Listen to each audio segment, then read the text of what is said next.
অনেক জন্ম তপস্যা করে একটা বিয়ে বাড়ি পেয়েছি জানো তো, আর তার মধ্যে চলছিল পরীক্ষা। তো যাই হোক, এটা হচ্ছে আমার বিয়ে বাড়ির সাজ।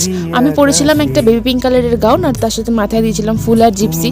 সত্যি বলতে নিজেকে দেখে চিনতে পারছি না, আমার তো ভীষণ ভালো লাগছে নিজেকে দেখে।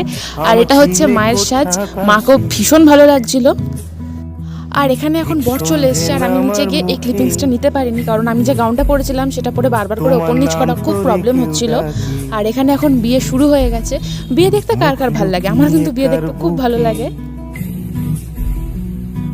তারপর বিয়ে দেখতে দেখতে কিছুক্ষণ পরে চলে আসলাম নিচে খাওয়া দাওয়া স্টলে, কারণ বিয়ে বাড়িতে এসে বিয়ে দেখাটাও যেরকম ইম্পর্টেন্ট, তার সাথে কিন্তু খাওয়া দাওয়াটাও ম্যান্ডেটারি। আর এখানে বিভিন্ন রকমের স্টার্টারের আইটেম ছিল, চিকেন পকোড়া ছিল, বেবি কর্ন ছিল। তো বলতে গেলে আমি স্টার্টার খেয়েই পেট ভরিয়ে ফেলেছিলাম, তার জন্য আমি মেন কোর্সে খুব একটা বেশি কিছু খেতে পারিনি। আর এখানে মেন কোর্সের অনেক রকমের আইটেম ছিল। তারপর খাওয়া দাওয়া করে আবার চলে আসলাম বিয়ে দেখতে, আর এখন চলছে সিঁদুর দান পর্ব। আর এই দেখো, সিঁদুর পরার পরে কনের মুখটা কি মিষ্টি লাগছে।